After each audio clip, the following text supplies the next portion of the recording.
అనంతపురం జిల్లాలోని ఒక చిన్న పల్లెటూరులో రామయ్య అనే వృద్ధుడు ఉండేవాడు. ఆయనకు తన ఊరన్నా, తన పొలమన్నా ప్రాణం. రామయ్యకు ఒక మనవడు ఉండేవాడు. అతని పేరు ఆకాష్. ఆకాష్ నగరంలో చదువుకుంటున్నాడు.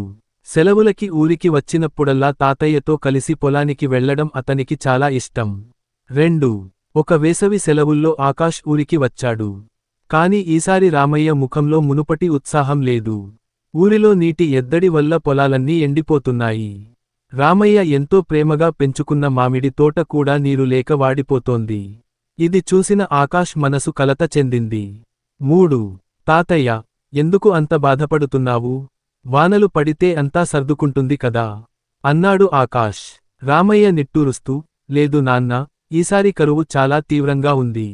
చెరువులు ఎండిపోయాయి, బావుల్లో నీరు అడుగంటిపోయింది. ఈ మొక్కలు నా బిడ్డల వంటివి. ఇవి ఎండిపోతుంటే నా ప్రాణం పోతున్నట్లు ఉంది అని కన్నీళ్లు పెట్టుకున్నాడు. 4. ఆకాష్ ఆ రాత్రి ఆలోచనలో పడ్డాడు. కేవలం వర్షం కోసం ఎదురుచూడటం కంటే ఏదో ఒకటి చేయాలని నిర్ణయించుకున్నాడు. మరుసటి రోజు ఉదయాన్నే తన స్నేహితులతో కలిసి ఊరిలోని పాత చెరువును పరిశీలించాడు. ఆ చెరువు పూడికతో నిండిపోయి ఉండటం వల్ల కొంచెం వర్షం పడినా నీరు నిలవడం లేదని గమనించాడు. 5.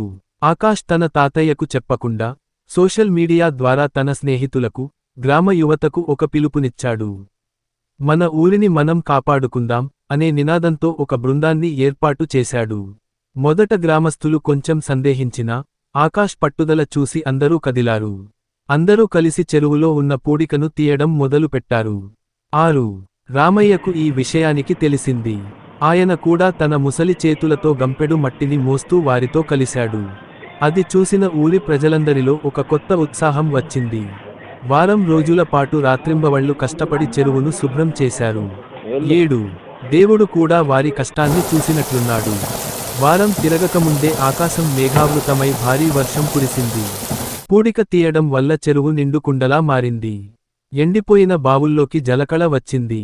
రామయ్య మామిడి తోట మళ్లీ చిగురించింది. 8.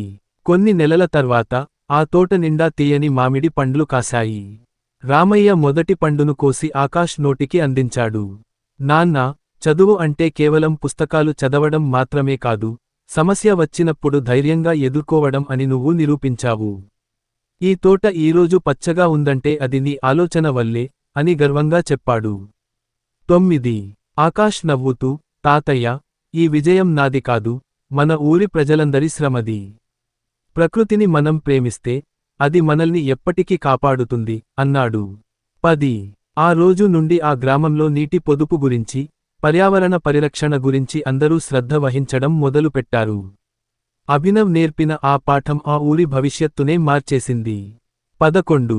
నీతి, సమిష్టి కృషి మరియు పట్టుదల ఉంటే ఎలాంటి కష్టాన్నైనా జయించవచ్చు.